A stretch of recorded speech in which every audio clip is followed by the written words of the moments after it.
What's up? You're watching Vec, and today we have the Jaguar I-Pace. Now, Forza Horizon 4 hasn't had the best electric vehicles, and this is one of those all-electric vehicles. The only car that I can think of that has great performance is the Rimac Concept 2. Now, we do have the Volkswagen IDR.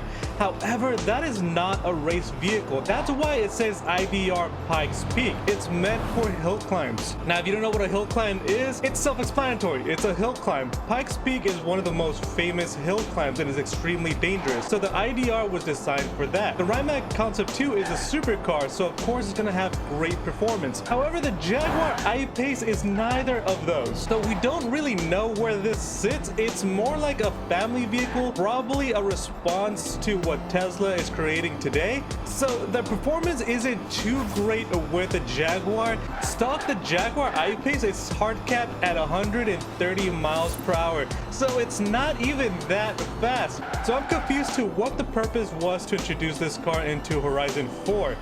But hit the sub button, let's go into the garage and see what we can do with this car as far as upgrades and customization. Now, you might be wondering why I didn't mention the Ferrari 599. That's because that's a hybrid vehicle. It's a combustion engine supplemented by hybrid power. So it's not all electric, so it'd be unfair to compare that to the Rimac or even the IDR. But let's check out what we can do with the motor and battery first. We do have some options, thankfully. So we have the stock motor and battery, then we got a sports, and then we have a race. And this is where that instant power really shows itself. As you can see, torque is instant. It's right at the top and it only goes down. We're still seeing a bit of a meetup at 52.52. So let's put in that race motor and battery parts. So at stock, the electric battery motor gives us only 394 horsepower with a lot of torque. So with the new parts, we're looking at 512 horsepower. A bit more torque, but still not that much power. That's pretty much all we're gonna get out of this car. As far as aero, let's check it out. Okay, so we have the Forza parts. That's kind of disappointing. I wish we could do a little bit more, but it is a new vehicle, so manufacturers probably don't do that much with this vehicle since it's not a sports car or anything. We can do a spoiler. I'm hoping we don't get the usual ugly Forza spoiler. Oh, okay, so we don't have a spoiler, we don't have a wing, we have the literal definition of a lip. You can barely see it right there at the back window on the top. That's a lip. That's a lip I've ever saw one. I'm gonna put that in. I had a car with a lip because I don't like spoilers, I don't like wings, especially since I don't take my cars racing, I don't go fast. So for me, it's more of an aesthetic option. The lips are pretty cool if you can make it work with your car. So as far as tires, we got the option of sports, race, of course, the Horizon race tire compound. We have off-road. So you can build an off-road vehicle out of this. I'm not sure why you would want to, but you can. And of course, we have drag tire compounds. We're not going to put those on. Let's put in the race tire compounds. As far as width, we don't have too many options. We can only go up to 285. So let's put those in at the back. I'm hoping we get thicker than that.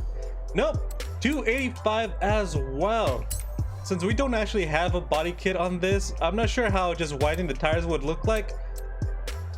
It actually kind of matches up with the top flare, so I'll put those in and then widen these out as well. We still don't see too much performance. We're still very well under 800, so let's put in a race transmission, which takes us to 820. That is very interesting. Maybe we can squeeze out quite a bit of power out of this. Now, the reason we put a transmission on an all-electric vehicle, it's because it allows us to actually tune the ratio.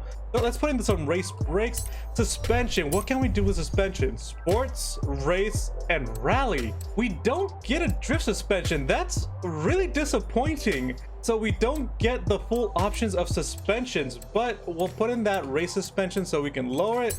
And we do have the option of a roll cage and a full roll kit. I don't think we're gonna need this since it's a newer car. We don't really get a benefit as far as handling or braking. Acceleration and launch suffers a little bit, so I'm not gonna put anything to stiffen up the body.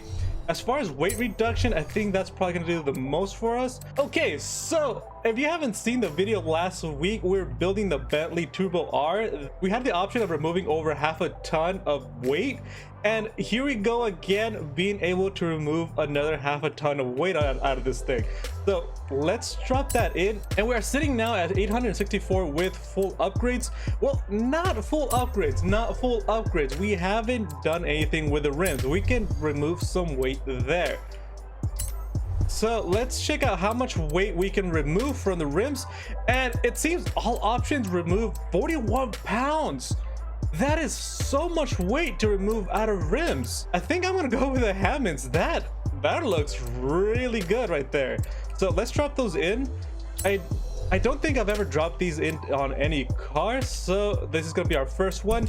Let's change the color. So the color is a nice light gray, but I don't like it. So let's see what the manufacturer offers as far as color options. That red, I am into that red.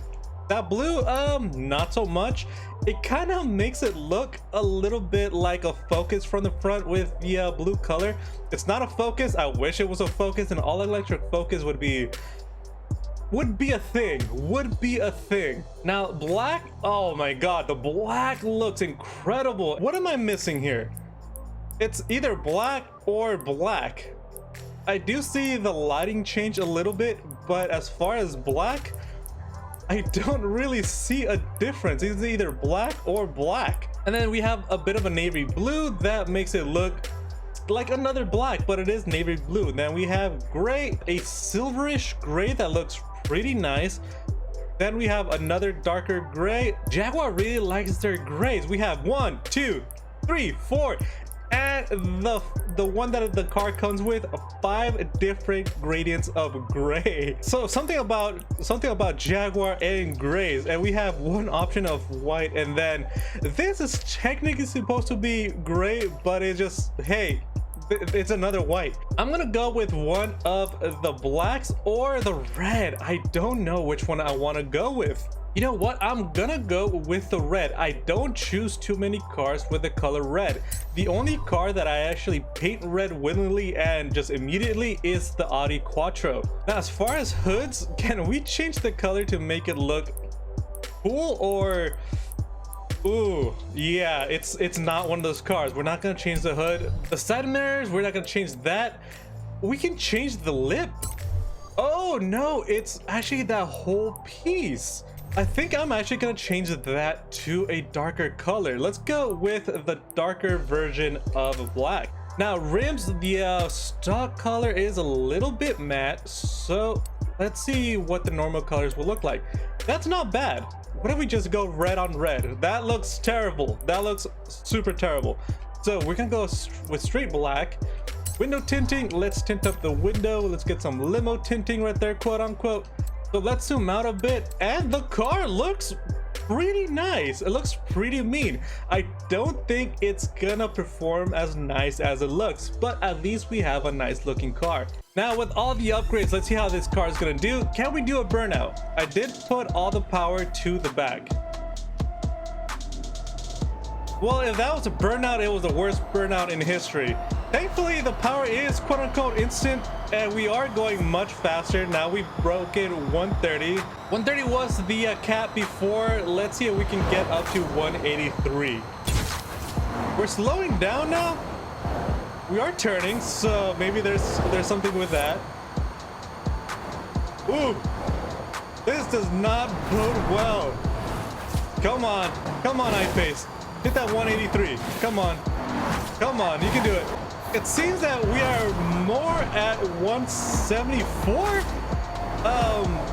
Okay, so not quite 183 how we were promised by the statistics, but 172, 171. This is just getting worse and worse. This car is looking more and more like a daily driver more than anything. I wouldn't take it off-road. It just doesn't have the acceleration that you would need. It doesn't have the power. So I don't know what this car would be great for. I wouldn't take it racing. I feel like it would be left behind almost immediately as this car is trying to accelerate. The power is great. I mean, it does have okay speed. So what can we do with a car with only one gear? I think I have an idea. Let's find out if this car can drift. I don't think it can, judging by no drift suspension, but we can tune it for drifting. Oh, what do you know? It's a pretty decent drift. It's not great. It's definitely not the best. But hey, this is a nice little bit of a controlled drift. All right, 68. That's actually not bad. Let's check out another drift section. Let's take it over here. This is actually my favorite one. Let's see what we can do here. Okay, let's see what happens. Nothing whatsoever. I think if we had an actual drift suspension, we could tune it a little bit better for drifting. It just doesn't have the power. All the power, well, not all the power, but most of the power is to the rear, and still nothing. Nothing whatsoever. Well, okay, so that's it for this car. I don't think this car can do anything. We do have a decent drift at the beginning, but as soon as it hits a straightaway, we just have grip, and that's not what we want. We want a nice controlled drift, and we just don't get that. We can wag the tail a little bit and have a bit of a drift, but for the most part, it's a daily driver. That's it. I didn't do a race build because it's just not going to work out. It doesn't have the acceleration. It doesn't have the top speed to really compete with anything in any class. I definitely didn't do an off-road build because, again, any other option for off-road is gonna beat this car immediately. And drifting, we have no drift suspension, so we can't really tune the car for drifting as well. The power delivery is just a little too smooth. You can kind of break some traction for a drift tune, but it's not really gonna work out all that great. As you can see, you just can't maintain. It doesn't have the power to the rear. It doesn't want to keep on going. But that's the end of this video. What did we learn today? The Jaguar I-Pace is not great. I wouldn't use it for racing. I wouldn't use it for off-road. There are just too many options that would overshadow this car. We don't have a drift suspension, so we can't tune it for drift. So that leaves one thing, a daily driver. So that's it. Another disappointment as far as all electric vehicles go. Thank you so much for watching. I didn't know what to expect out of this car. Subscribe to be notified for more content. Hopefully the next electric vehicle is going to be a lot better than this. I'm hoping for a Mustang Mach-E sometime in the future. That would be a really fun video to do. Like the video if you like the Jaguar I-Pace. I don't imagine many of you probably would. Leave a comment. Tell me what your thoughts are on the Jaguar I-Pace. Thank you so much for watching. Take care of yourselves and of each other, and as always, have a good one.